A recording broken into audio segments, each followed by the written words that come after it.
Good morning. Welcome to Attractive Blowout on Attractive Television Network. This is a syndicated live program of the network featuring chit-chatting and conversation on special interest topics, news, events, and stories through correspondence reports, expert opinions, and stakeholders analysis. In the headlines for today, the first is from Enugu State. Assembly moves to regulate tenancy fees, landlord charges. In Lagos State, maritime workers threaten strike over tax force harassment. In the National House of Assembly, NLC orders slime Akpabio over comment on tax evasion. In the electricity, publish details of meter reforms. This is from NRRC orders discourse. Still on June 12 elections, Kalu urges Tinubu to declare Abiola president posthumously. Finally, in immigration, U.S. government exclude Nigeria, UK from visa-free entry. Remember, we are still open for advert placements, bookings, and commercials. You can connect with us on all our 810 socials on Facebook and YouTube, on Attractive Television Network on Instagram and TikTok, on Attractive TV Network 1, on Twitter, on Attractive TV Net. You can watch us live on our website at www.attractive.net.work.tv. We'll go on a quick break. When we return, as always, we will discuss the rest of the stories. To stay with us.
Welcome back. Joining us are two phenomenal regular guests we always have here at the studio. The first on my right is Amadi Michael Onoha. He's a social-political analyst. Thank you so much for joining us, Michael. Thank you for having me. It's a pleasure to have you here today. And sorry, on my left. And on my right is Honorable Aterike Amenu. He's also a social-political analyst. Thank you so much for coming, sir. Thank you for having me. Thank you for being here.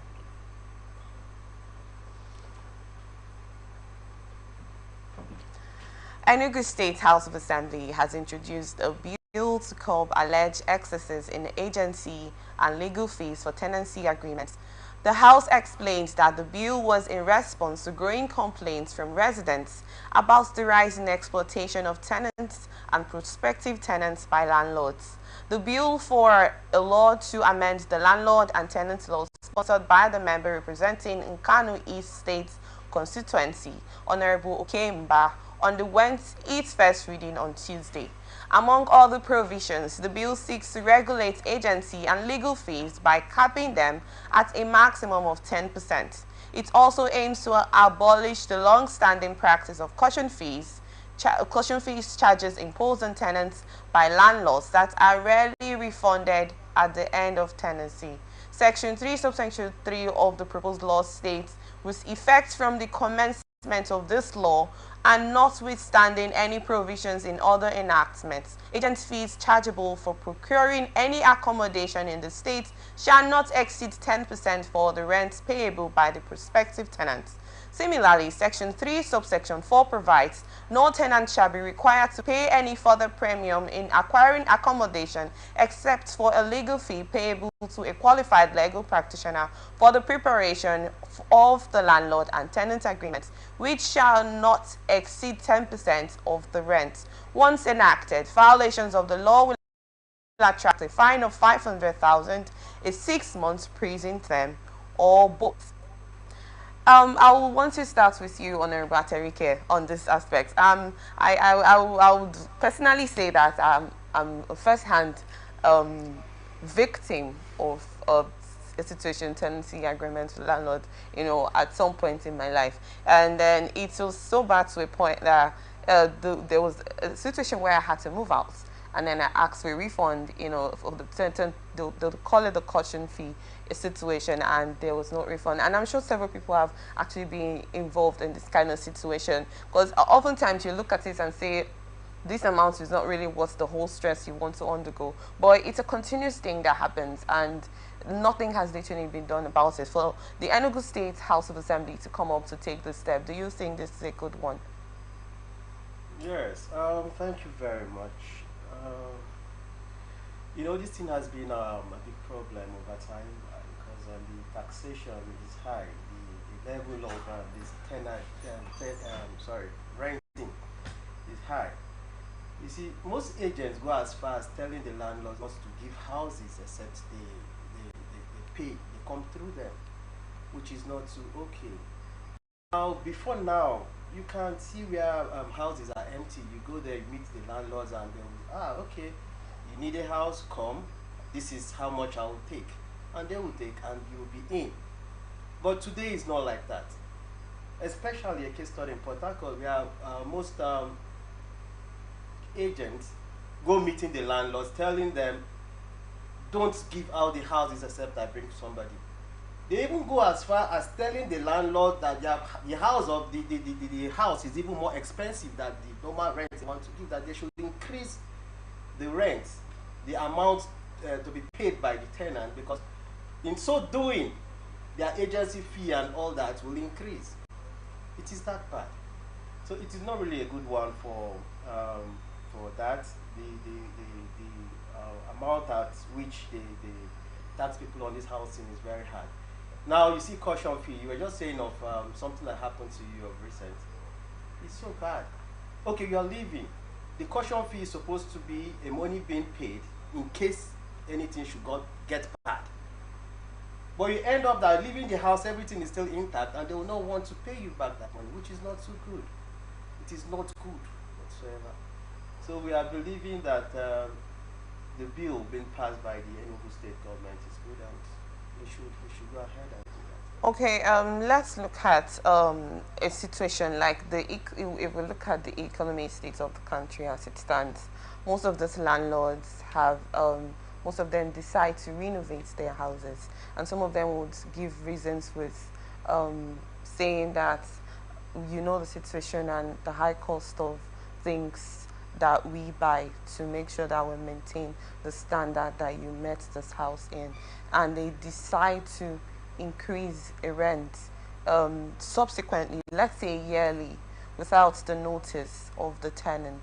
You know, in that instance, do you think it's a necessary thing that when the house is supposed to move to, you know, stop that kind of incidents? Like I said, depending on the state of the economy, and they decide to increase that rent, do you think this is also supposed to be a situation where there has to be an impulse fine on these landlords? Ordinarily, before a landlord increases his rent, you have to let his tenants know. Oftentimes, It, I've heard people say that we don't get informed about situations like that. it's so bad. So how will he plan? The people living there are not just living there. They are workers. They earn money and they plan. So without planning, how do you expect me to pay my rent? It's so bad that it's not a workable thing, and it's not good to hear such. Okay, thank you. Let me hold you on that. I'd love to get your thoughts, Michael, on this. I'm sure you have a lot to say concerning this, please. Yes, I think I want to somehow, in a way, thank Honorable Mba, who actually submitted this, and to thank him for had on his own contrasted the happenings within their state, Okay. and has come up with this idea. But again, I would also partially say no to him, in the sense that these houses we're talking about are being owned by citizens. Hello? Are being owned by citizens. How do I mean? You know, you made mention about some of them rehabilitating the same building. You know the cost of things now in Nigeria, everything is high.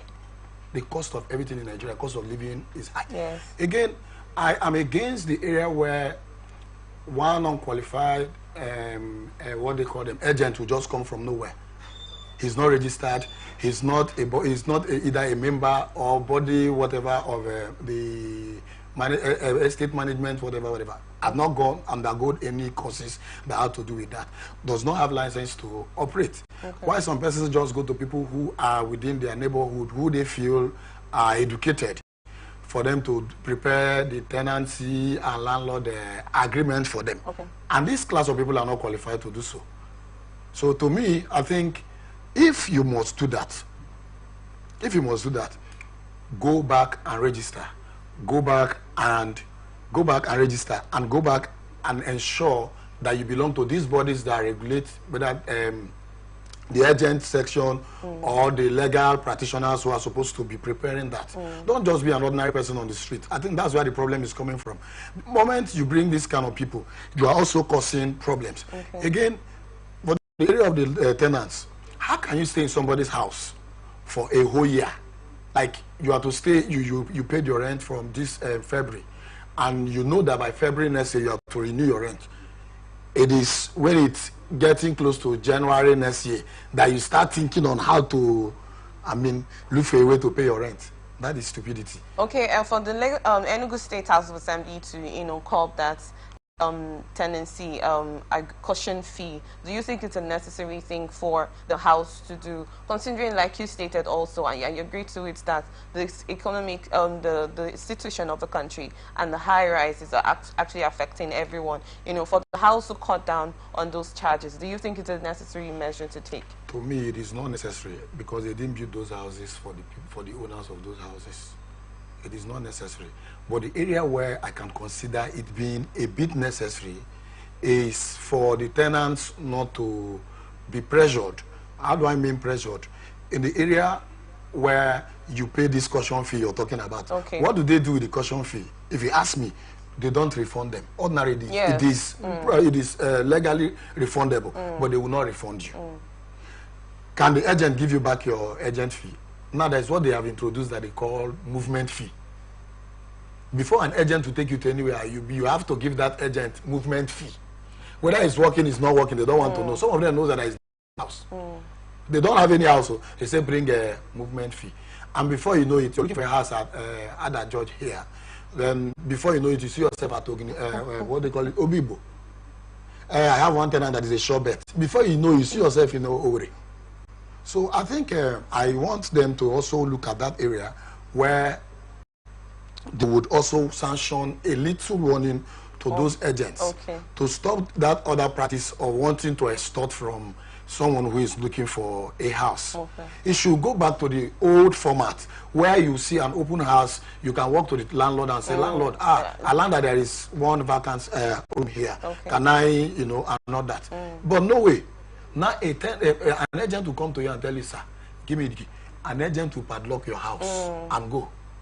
If it is not through that agent, my dear, there is no way the house will be rented. So they should talk on that particular part, whatever they are doing as to enshrine it there.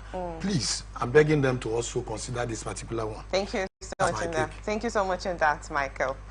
Well, moving forward, activities are partially grounded at Nigerian polls nationwide, as key transport workers unions threaten to withdraw their services over alleged harassment, extortion, and abuse of power by the task force set up by the Lagos State government.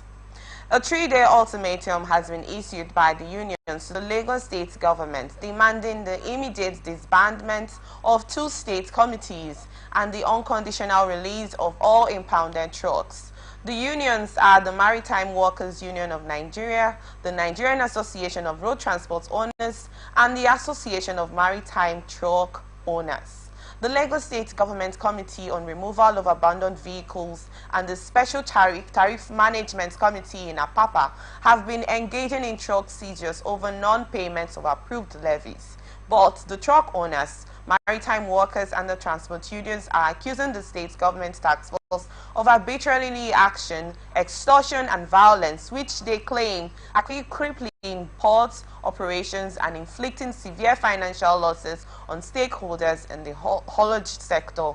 In the communique issued after an emergency meeting at the Maritime Workers Union of Nigeria Secretariat in Lagos, the unions detailed a series of alleged abuses by the committees, including the impositions of exorbitant fines ranging from 200,000 to 400,000 on impounded trucks, often paid into private accounts rather than government-designated accounts.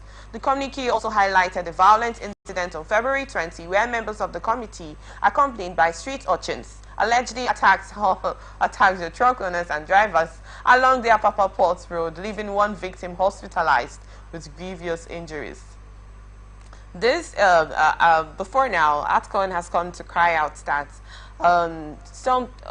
there's been an issue of diesel shortages in Ogun State and Lagos State, and it's affecting the telecom system as it stands in those states. I just hope the government has put consideration into that and make a way forward on how to sort that issue. We recall that the network providers decided to increase their tariff to 50%. I had MTN actually reduce to 35% as it stands, and then if we have to check most of the reasons why there's this increase is one of their reasons where the use of diesel that they use to power, their machines and their businesses and all of that, and getting to get that maritime workers are threatening to go on strike over harassment from tax force in Lagos. As it stands, I'm sure that it is Lagos State might be experiencing a little bit of fuel shortages, or diesel shortages as it stands at the moment. I would love to get your thoughts on this, Michael, over this issue, because if we recall, there's also been issue of police harassment and these truck drivers complaining about of harassment on the road, extortions on the roads, where they impound their trucks and say this, you do not have this particular license, you do not have this. Oftentimes when they get to show them, this task force members do not allow them go, and it causes a lot of traffic, if I may call it in that instance. Even on the East West Road, I've seen issues like that's been going on for a long time. Imagine this maritime workers embark on a strike, and as it stands now, the effect it would have on most of those business sectors. I'd love to get your thoughts on this, please. I think my take here is that the so-called committee that has been mentioned, who regulates and task the maritime sector, to me, since they know that this committee are not functional, are not working with the responsibility they are saddled with, from what I heard. Now, they have their voices to cry.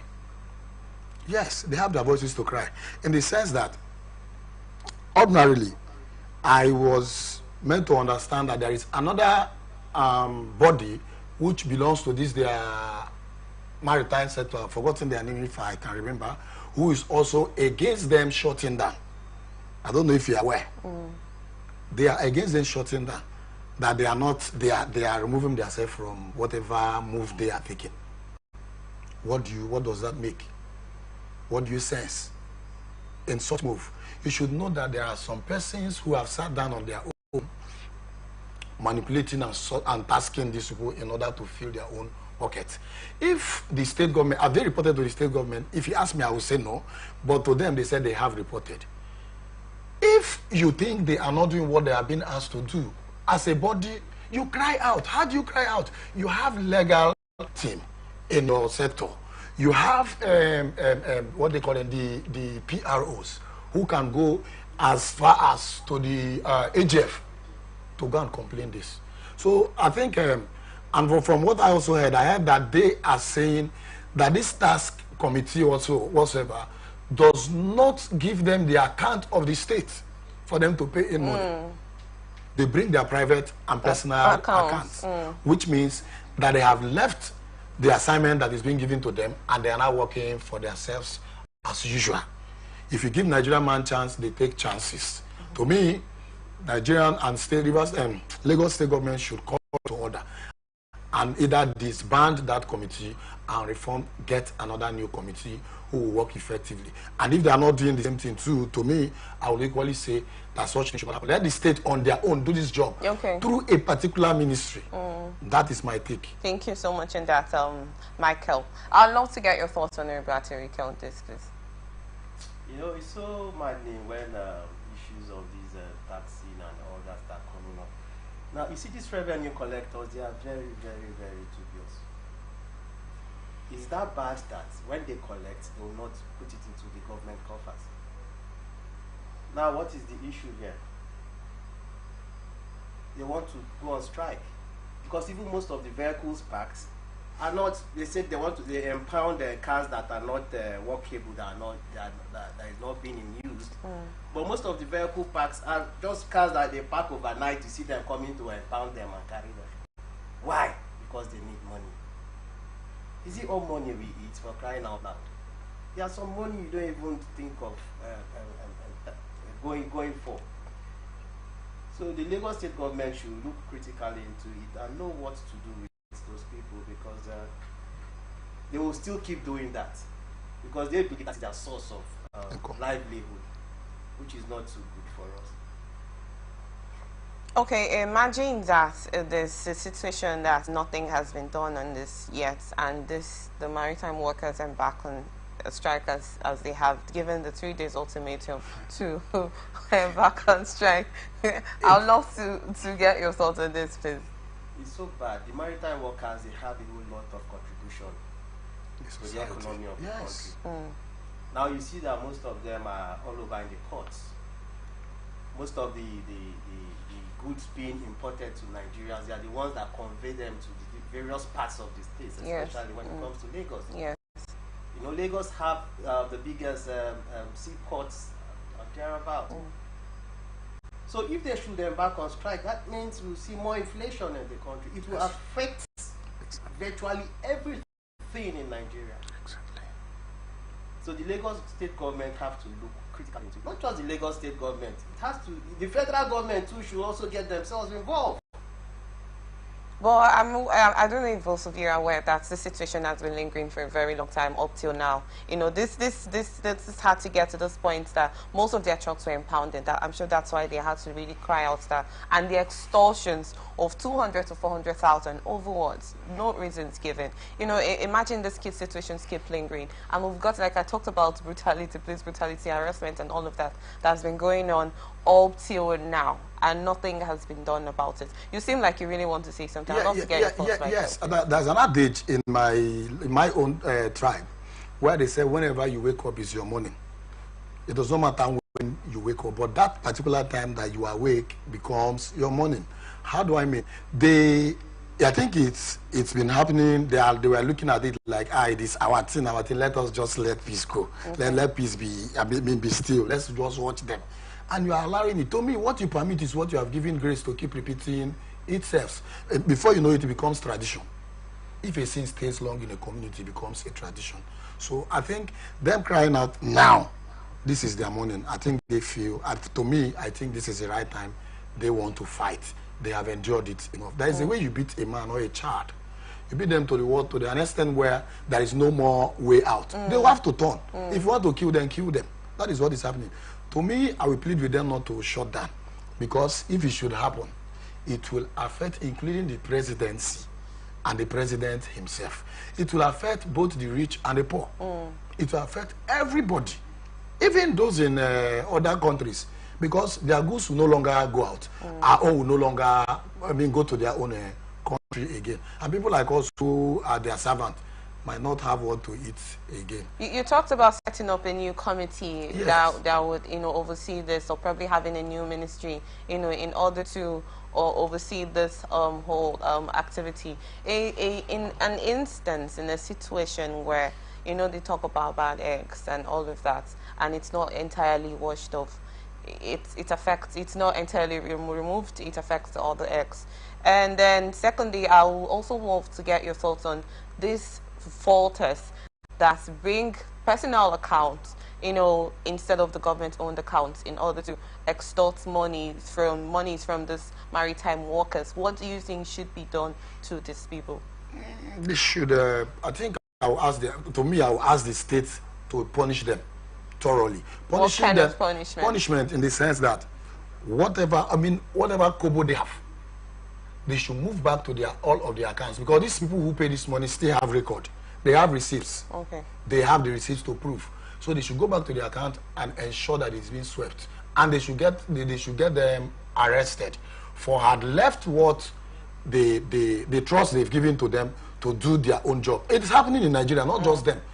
In almost all of the sectors in Nigeria, where you ask people, let me not cite politicians anyway, where you want to say, hey, this man is a quiet man. Before, you can be at home, and people will run to you like, sir, come and contest election because of your attitude and the kind of person you are. But now, it is no longer that way. It is now selection instead of election. That is what they do now. Everybody want to favor people. See where the problem is coming from. Anna, my boy, he work for me when I'm in the contest election. I want to let him be the chairman. Let him. It must be him. That is where his problem is coming from. Until they kill that mentality of it is my boy. For me, they should deal with this committee thoroughly. Yes, they should deal with them. Thank you so much on this, gentlemen. Thank you on your thoughts on this. Senate President Godswill Akpabio yesterday came under fire from the Nigeria Labour Congress, Trade Union Congress, and Nigeria Employers Consultative Association over his comment that only 30% of Nigerians pay tax but want more from the government. Akpabio, who made the statement while declaring open a 2-day public hearing on the controversial tax reforms bills organized by the Senate in Abuja yesterday, also described tax reforms as the future of Nigeria, which must be gotten right. But the NLC, TUC, and NECA, in swift reactions, said Nigerians evade taxes where the government remains unaccountable to the people. Meanwhile, President Bola Tinubu, according to the chairman, Senate Committee on Finance, Senator Sani Musa, at the public hearing, asked the Senate to give him workable laws from the bills he sent to the upper chamber on October 3, 2024. Recall that the tax reform bills, which are the tax Nigeria Tax Bill, the Nigerian Tax Administration Bill, the Nigeria Revenue Service Establishment Bill, and the Joint Revenue Board Bill were passed for second reading in the Senate on November 28, 2024, and forwarded to the Committee on Finance for more legislative inputs through yesterday's public hearing. Honorable Tarike, before we go to the statement that Mabio made over Nigerians evading tax payments but want so much from the government, I would love, first of all, want to get your thoughts on this tax reform bill that the president has been asking from Senate to get a workable one. What's your thoughts on this tax reform bill, please? The tax reform bill is not a bad one, but the issue we are having is, what are they reforming, from where and how? Ordinarily, with what we are having now is so painful, because we don't see how the taxpayers' money is being utilized. So what are we still reforming? Are we reforming for them to have more? Are we reforming for them to purchase vehicles or aircraft as a senator or as a House of Reps members? So those are the questions we keep asking ourselves. The taxation is, he said 30% of Nigerians don't pay tax. How will they pay tax? Do they have work? Let me agree with him on that. But I want to ask, if there is work, won't they pay taxes? Where will you pay your tax from? Most Nigerians feed from hand to mouth. It's so tiring, it's so maddening that things are not working. Taxpayers' money are supposed to be meant for infrastructural development. Look at our schools, they're in a very bad state now. Our health centers and so on and so forth. When last was there employment in the various ministries? So how do you get money to pay tax when things are not working? I got a situation, I think in Bauchi State, or one of the states, that the government removed tax payments from petty traders. That means petty traders were actually paying tax at some point. Well, thank you on that, Honorable Tarike. Let me get your thoughts on this, please.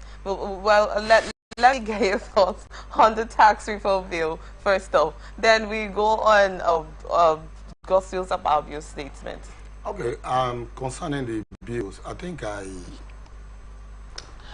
wouldn't say that as Senate President it's doing bad, because I took my time to go through whatever information, whatever he has said. I noticed that he was not the one saying this thing.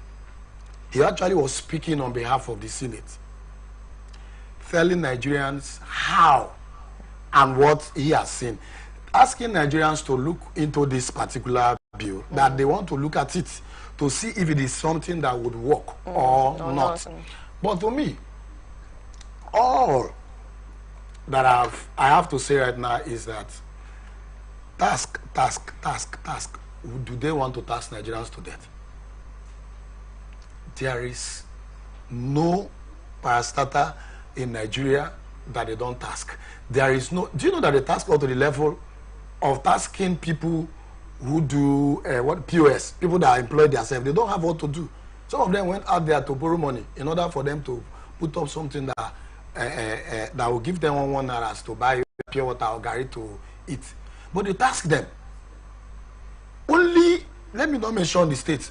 In states alone, or local government, in fact, let me use Obiapo for instance. Obiapo alone is tasking, their task, in fact, the rate of the task is up to 27. If you ask the commercial drivers in their own area, they have more than 10 stickers and tickets that they buy daily. What do they do with the money? That's my first question. Secondly, if you look at what Akpabio is saying, what have they been doing with our crude? Do you know that crude alone has more than 2,300 products? Do you know you can use crude to produce over 2,300 products? What have you been doing with it? The ones that have been given to them, the taxes, do we have anything to show? They should show us one thing that we've achieved as a country, as a nation. Go to other countries that does not have even crude. Go and see the way they are being developed and the way people from that country are benefiting from the federal government and state government. Here, who benefits? Like my brother, Honorable Patrick said. Who benefits? They should show us. Do we get those social amenities from them? We don't. So I think I will say that Nigerians should hold on first. They should hold on. People are hungry. They should hold on to They should hold on to that taxation that they are talking about. But Tinubu asked for a workable one. I think they're considering signing it into law.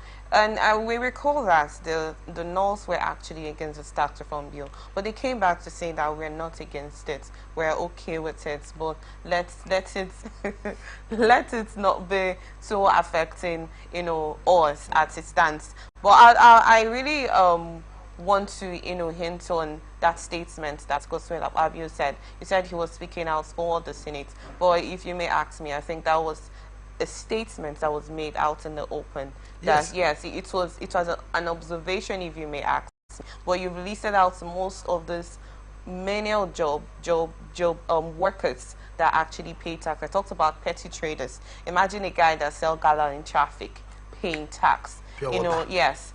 Paying tax and all of that. A lady by the streets that pays tax, that has a little kiosk, all of that, you know. So yes, and if we may look at it, I feel those bills should also consider the category of people that should pay this tax, and then look at the way forward of using those funds to, like Honorable Batirike stated, using them to yield infrastructural needs that the people need.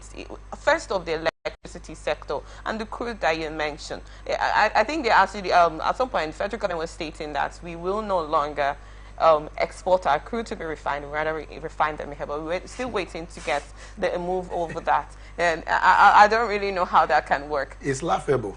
If you ask me, it's laughable. Why? Who is deceiving who in this country? Who is deceiving who? Which of the refinery that is working in Nigeria? Please mention one. We've been hearing Dangote will do this, Port Harcourt will do this, Kanu, is it Kanu? What's this other place? Will do this. Have you seen them working? I've never seen a country like Nigeria where you carry water, you that has water in only buckets will now take your water, carry your water, and now start pouring in an ocean. How? How possible is that? Who is deceiving who? See, please, I'm begging Nigerians, I'm begging both the Senate President and the President himself to please, if they want to go into taxation, they should draw a diagram and go back to the society, more especially to the last people, which is those that are at the local government level, to ask them what are your needs. Do they do this thing again in this country? No. Before there is a symposium where from local government to state government and federal government sit and ask people what their needs are. Who asks now?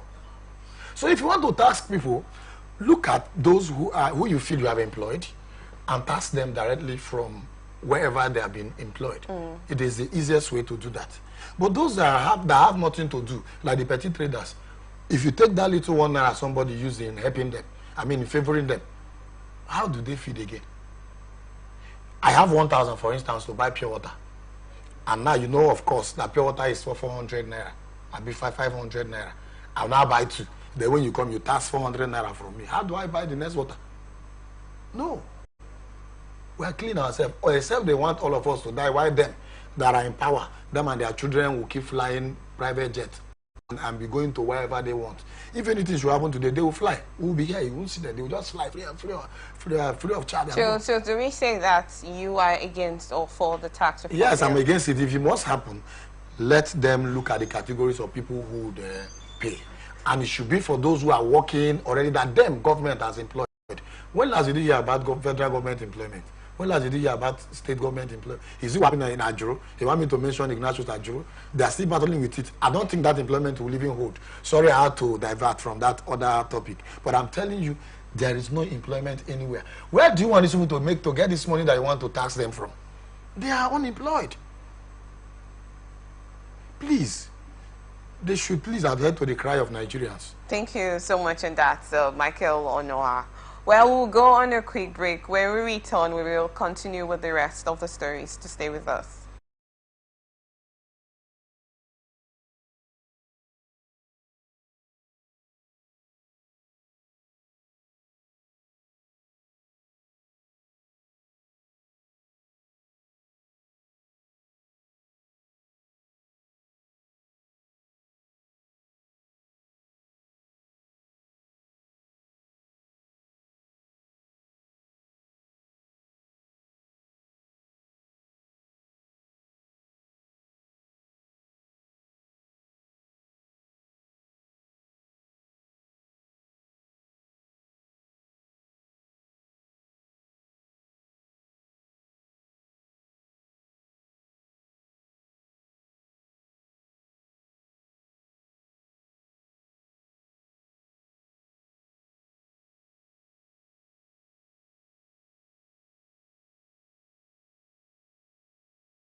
Welcome back. Nigerian Electricity Regulatory Commission has ordered all electricity distribution companies, DISCOs, to publish and the refunds made to customers who purchase meters under the Meter Asset Providers Scheme. The Commission made the announcements on its X handle on Monday after its first Nigerian electricity supply industry stakeholders meeting in 2025. NEC has directed these schools to publish details of MAP refunds on their websites for transparency. This will demonstrate commitment and consistency to the scheme and encourage customers, the Commission stated.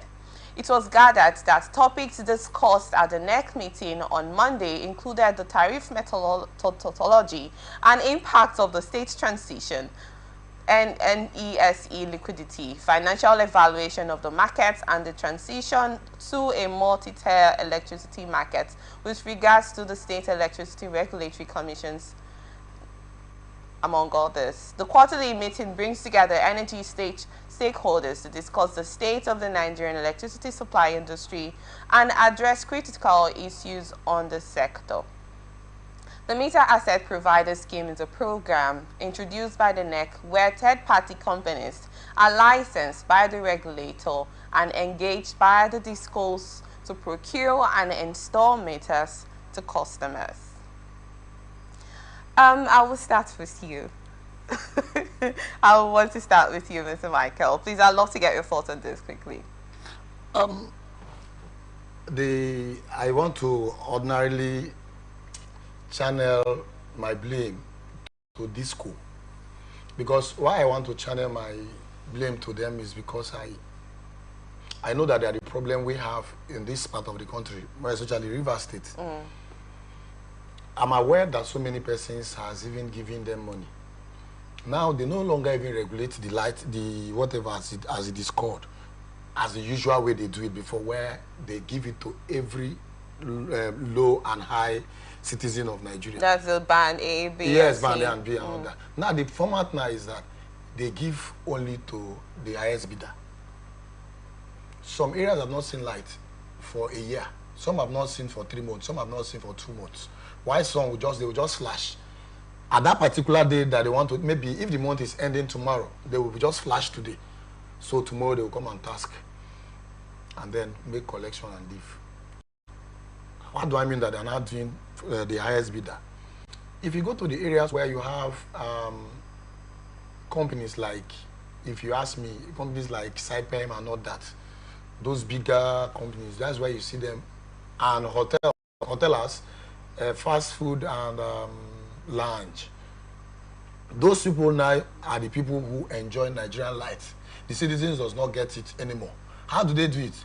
They look at those people as people who pay them huge amount of money almost every day. And those of us who have prepaid meter, like me, I use prepaid meter, because we no longer allow them to come. Ordinarily, before they used to come to my street, every day they come and you see them cut people light and go. And as they are cutting, they are telling you to give them small thing. Once you give them small thing, they hook back your life. Okay, this coming from NEC to ordering the schools to refund. Yes, so what I'm coming. So that's the reason why I said that to me, I want them to refund all of the money, whether 1 naira or 2 kobo that is remaining. They should refund those persons who have made payment their money. It is their hard-earned money. And to me, if it were to be me, for me alone, I would charge them to court. Me, as a citizen, I would charge them. Why I would charge them? I mean, DISCO itself. Because you cannot hold my money for over a month.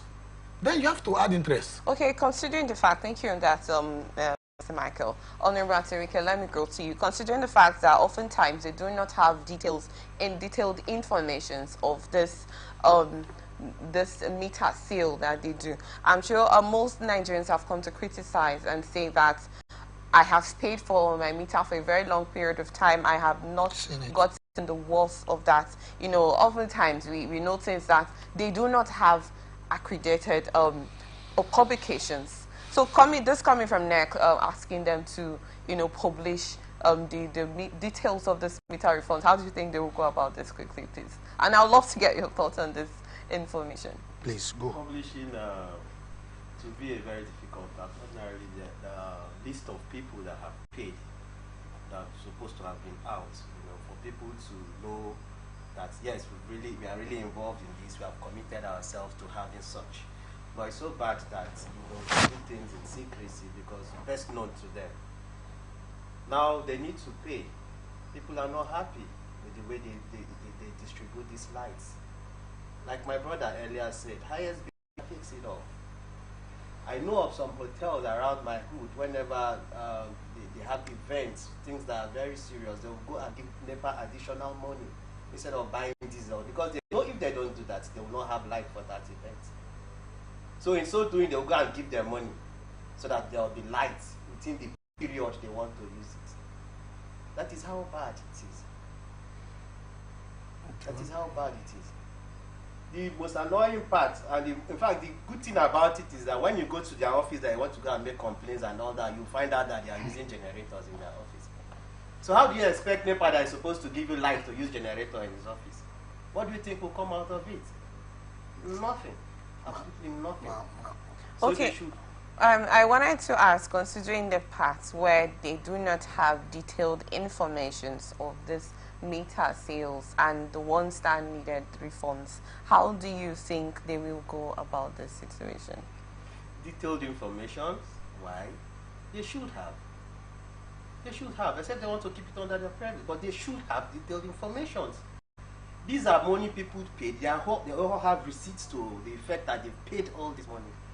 Why would they be saying there's no detailed information about it? You know, so like my brother said, the best thing is to charge them to court so that they should stand up and do the right thing. I also want to ask you on the distribution of electricity. What's your thoughts on this? You've talked about most hotels that are around your area during events, they get to pay them because they want the power supply to be consistent. You also talked about this distribution of power supply where there's this one for the elite, the middle class, and the lower class, which is band A, B, and C. You know, I think that this is something that they've been regulating. I don't know if it's still consistent as it's may. Do you think that is a necessary thing that should be done? Why? It's not. It is absolutely not. We're supposed to be enjoying these things. How will you go to work in the morning, you come back to the house and there is no light? What normal person will be thinking rightly? There is no way you think correctly when the necessary things are not given to you. At the end of the month, they come up with one big bill and say you should pay for lights. Keep deceiving the public, the masses about this light. The distribution, the level of distribution is so bad that we have nothing to write home so about. Whereas I'm sure that most people that have been on that band A have said we've had power supply, good power supply, but the pay has not been a favorable one. It's really been too high for us to, you know, afford. And then some people that do not have this meter have said that in the months I know the amount that I pay is more exorbitant than when I have the meter. So you get to check, is it that the meter is fairer? Okay, you have the meter, you're in band A and you're not getting the walls of this. So I guess where NEC is actually trying to come from first of all, getting to the cry. Most Nigerians have been saying that we have not gotten our meter refund over the situation, you know, but I'd love to get your thoughts. You seem like you want to say something. Yes, I think just like what I explained before, I told you that to me it's a welcome idea if you ask me that they should refund. But now, the thing is, when we were not making use of prepaid, me myself, I'm using myself as an instance. Then we used to have light almost every time because it was an easy way for them to task you and make more money because they just come and say and bill you, just be like, it's say 50,000. Like how? Only me. 50,000, how? Then they will pay. But since we started using prepaid, my area entirely started using prepaid, they no longer come because there's no way for them to extort anymore. They now pushed the light to where they don't have prepaid. That's where they have light now. So that once they go there, they just bill you whatever they want to bill you. They say estimated bill correct. They'll be like, it's 110,000. So I prefer prepaid if you ask me. I prefer prepaid. I can recharge 10,000 and use that 10,000 for almost 3-4 months. I'm telling you. I think that's my own take here. Okay, thank you on that. Well, we will go on a quick break. When we return, we will continue with the rest of the stories. Just stay with us.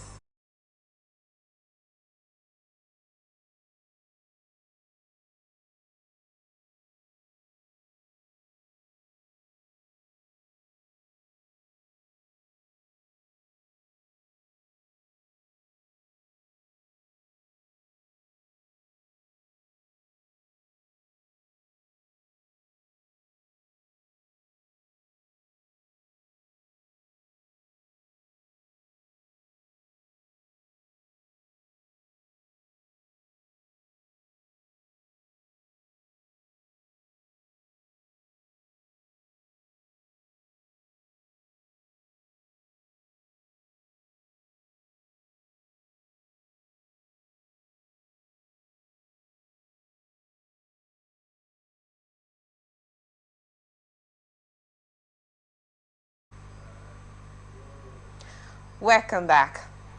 Former Abia State Governor Senator Orji Uzokalo has called on President Bola Tinubu to officially recognize the late Chief MKO Abiola as one of Nigeria's past presidents. The senator representing Abia North urged that Abiola's portraits be placed alongside those of other former leaders in the presidential villa. Speaking to Senate correspondents before the commencement of plenary on Tuesday, Senator Carlo responded to recent revelations made by former military President General Ibrahim Babangida retired, admitting in his recently released memo that Abiola won the June 12 elections, presidential elections. In his words, yes, Abiola won the election, and I will say President Tinubu should declare him a president posthumously. Since Abiola won, his picture should be placed among Nigerians' past presidents. I commend former President Buhari for giving him a national honor, but I also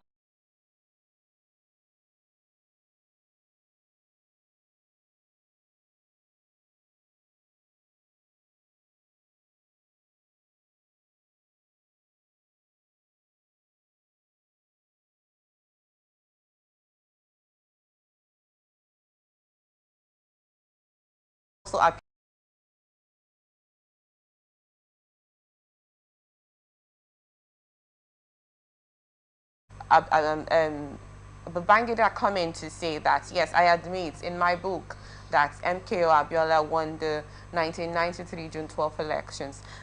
Former governor of Abia State, Uzokalo, has said, yes, oh yeah, since Babangida has admitted to the truth that we know already, it is necessary we recognize MKO Abiola as a president posthumously. Do you think this is a good one, since he said it to bring support to his family? Yes, thank you very much. You know, this election that was held in June 12, 1993, it has always been marked for the most credible elections Nigeria has ever had. Now, after 32 years, after the election was annulled by the then military president, General Ibrahim. He denied the annulment. Now, he's coming out to say he won. But he actually did deny the annulment. How? He denied the annulment that he did not. I think he put it on so why Abacha or was he something not like announced that. as the winner of the election and sworn in as the president of the Federal Republic of Nigeria? Why is he coming out? Because, so most political actors and analysts that say there are more to what he has written in the book. Okay. And they really want to know what is there that he has not said about this June 12. I think this is part of it. Okay. If he should deny the fact that he said he did not annul the election, then why was he not announced as the president by the electoral body as at then, which was NEC? It's so sad that that could happen to Abiola, and Nigerians really wept up till today. Because then was our inception to democracy. So many people were yearning for democracy, and they saw what was coming.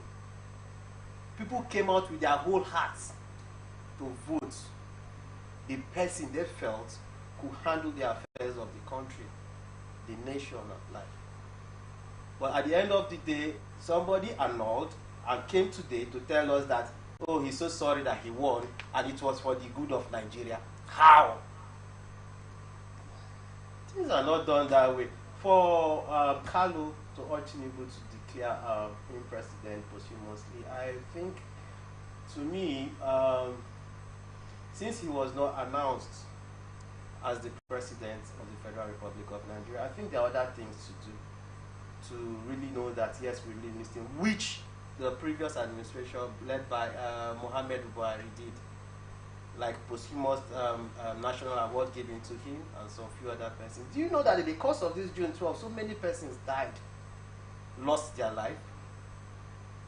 About time they wanted to come out in mass to protest about it, Abacha and his group, they came and they shot periodically on the air, and so many people died. So I think they should really know the key actors of that June 12 and see how they can immortalize them, maybe create a park or a garden where their names will be written in gold, on gold, then look for the people that lost their lives during that period to compensate such families. I think that would be fine than him being there as one of the past presidents. Okay, before I move into Michael, I'd love to get your thoughts. Like I stated, Nigerians actually knew before they came out to protest over the elections. They knew at the time, at June 12th, that MKO Abiola won the elections up till the day he made he made the announcement personally in his book that truly that MKO Abiola won the elections, you know, up till now. Do you think it's a necessary thing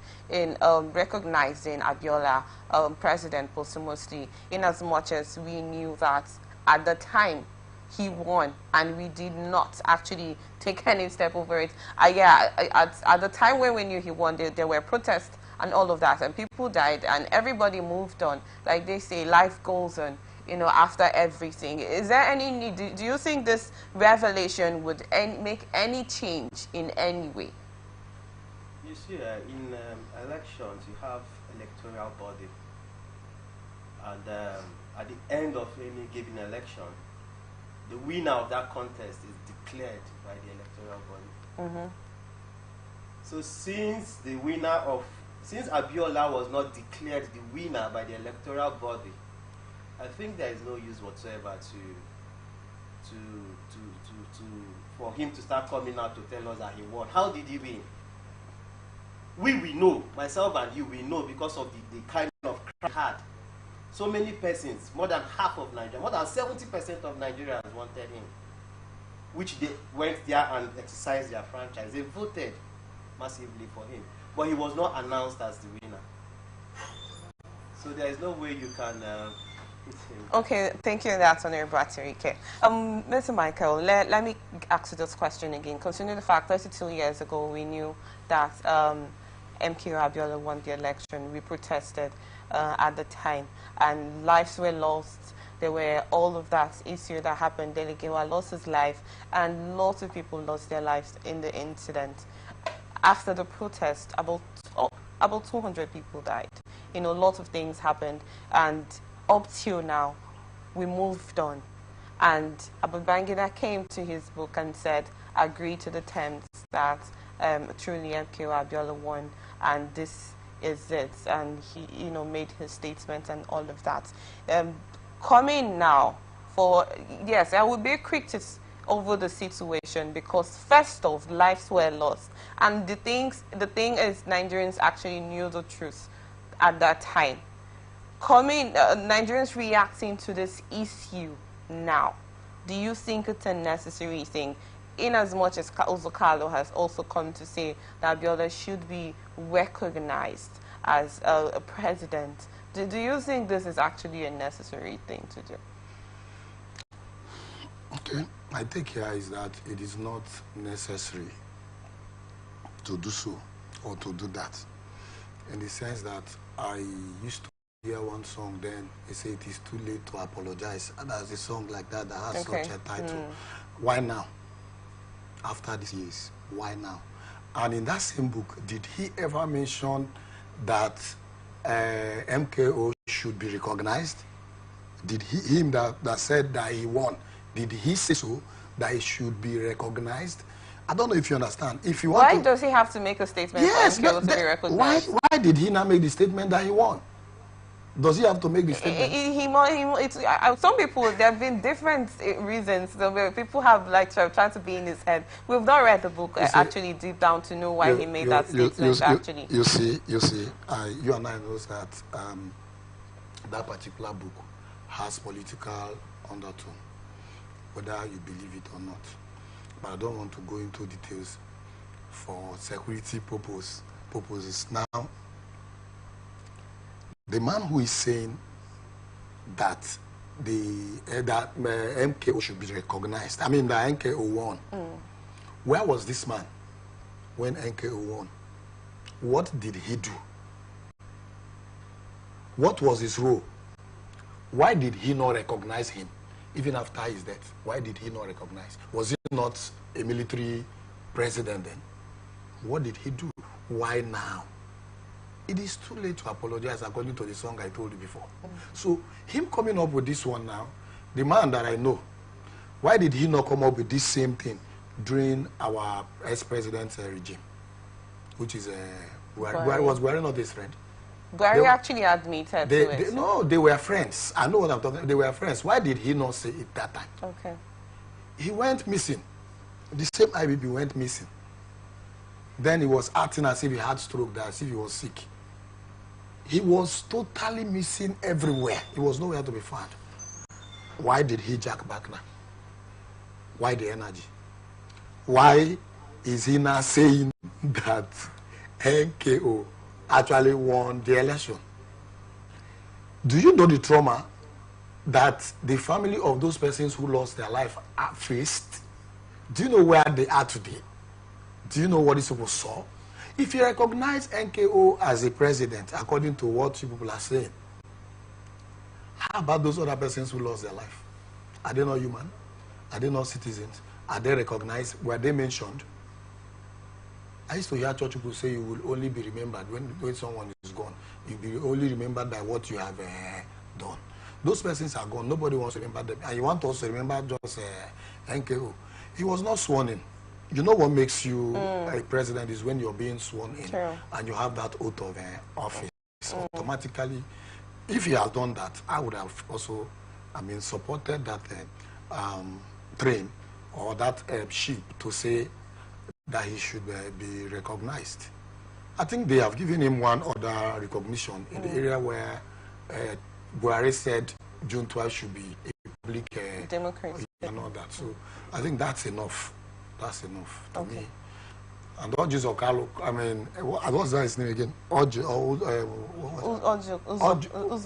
Yes, the Mr. White. I used to call him Mr. White. Yes, Don't he mind me. loves wearing white. I call him Mr. White. And he was not putting on white on the day he was He saying said this it's a move for continuity. He decided to do something different. Are you serious? A move for continuity. And do you know that stylishly this man also did campaign stylishly for the president the day he said this thing?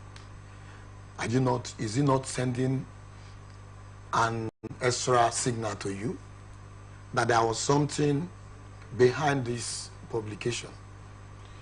He also mentioned that the second edition of the book should come up. He said so.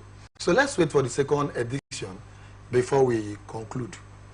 That's my take here. So in essence, this statement coming from Uzokalo is it's just what's the word, medicine after death situation. Yes, and it is also politically motivated. That is what I'm saying. Thank you so much on this, gentlemen. Moving forward, United States has published a list of eligible countries for its 2025 visa waiver program. The United Kingdom has been removed from the program but remains eligible under specific conditions. The list, however, does not include African countries such as Nigeria, Ghana, South Africa. The VWP list remains mostly unchanged, though Romania has been added in a significant update. According to the U.S. Bureau of Consular Affairs, the visa waiver program allows most citizens of eligible countries to travel to the U.S. for tourism or business for up to 90 days without requiring a visa. The agency stated travelers must have a valid electronic system for travel authorization, approval prior to travel, and meet all requirements explained below. If you prefer to have a visa in your passport, you may still apply for a visitor visa. There was a situation that U.S. aid was withdrawn by Trump at the time, and then he gave a 90-day, situation period to go through it to know if it's a necessary step to take. At the time when there was this withdrawal, Nigerians actually agitated because we're one of the highest beneficiaries from the HIV, tuberculosis, and malaria medications that we have been getting from the U.S. with a long period of time. Now from the U.S. to exclude Nigeria, UK, and UK and other countries from visa-free entry into the country. Are we supposed to? I don't know if you have the Kenya situation that happened at the time, and Nights getting involved in most of the situation? Is it a time for us to sit up, to like Nuri Badu stated when there was this visa decline by the Canadian embassy, that this is a time for us to sit up? Do you think this is actually a time for us to sit up and work for ourselves? Yes, I think it's a time for us to sit up. In our last program, I made mention of this same what the word that you just mentioned now, where I said that Nigerians are strong people, they are brave people, they are goal getters. But the problem we have is that wherever we are found, it is either we are noticed positively or we are noticed negatively. But I think the negative part is the worst part. We have never been recognized in a good part. If you look at those who are propounding more and the newest technologies and other things today, including the medical sector, Nigerians have, even I'm talking about the world, I'm not talking about just Nigeria.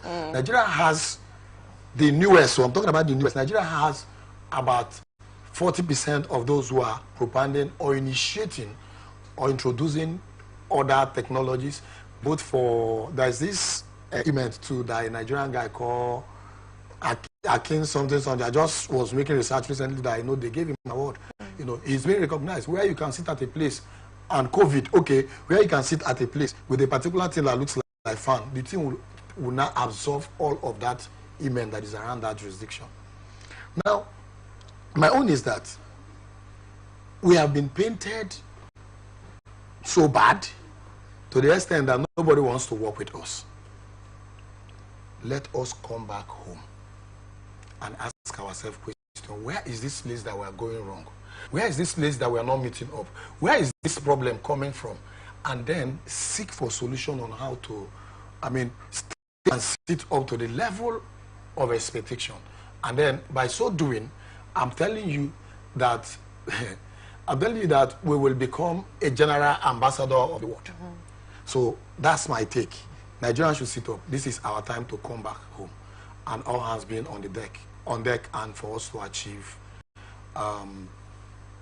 cleanliness. Thank you so much, Michael. But I'd love to get your thoughts on the Ratirike on this, please. All right, thank you very much. You see,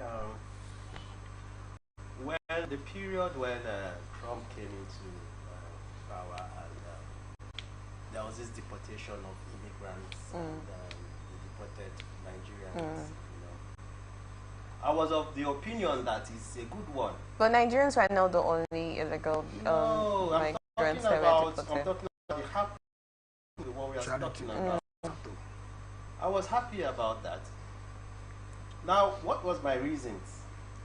My reasons was for us to come back home, see how we can hold our leaders accountable. We have been painted so black. Like my brother Michael earlier said, around the world today, Nigerians are known for good things. Nigerians are known for intellectuals. Nigerians are known for best of the people. But today, around the world, are painted to black. There are areas you go and you say in Nigeria, they'll look at you twice and be very sure if something good wants to come out of you, or if you want to do something negative to them. That is how we've been painted all over the world. So do you think this decision coming from the U.S. government was a deliberate act? Sure, it was a deliberate act because they are scared of us. Yes, that is just the truth. They are scared of Nigerians. They know when some Nigerians go there having this free visa waiver, they will end up missing. You will not see them. They will not want to come back after the said 90 or less than 90 days. They will want to go elsewhere for greener pastures than coming back after the waiver has been given to them. So why would they want you to go and create more crime when they are thinking of how to cut crime in their country? You go there and create more crime and start. So does it mean we're also good Nigerians that have good reasons of visiting on tourism and different why they visit. The problem is, I think, starts like you stated, charity begins at home. Most of this foreign countries, they look at us, they hear our stories, they know about what's really happening back here at home, and it's just like when you don't take care of your home and your children are home and you want to correct someone else's child in public, they'll want to scold you back and say, "Madam, go back home and take care of your children before you come to correct my child." That kind of instance, it's not like all Nigerians actually have, the bad situation tag on us. There are still good ones, if you may ask me. Yeah, definitely, there are good Nigerians there, but these bad ones have spoiled virtually everything. Because people don't want to talk about the few good ones, they want to talk about the bad ones. That's your bad that you have just done now will spoil so many things, even your family name. If you are bad from your family and your name is John, when you hear John, oh, John's family, leave out. That kind of narrative, that kind of impression has been given to Nigerians. It's so bad, but it's a good one. What the US government is doing, the tourism and all that, they are thinking of increasing their revenue and all that by bringing foreigners for tourism and visit and all that. Do you know how much they will make? They know that Nigerians have money and will be a very good contributor to it, but they will not want us to come.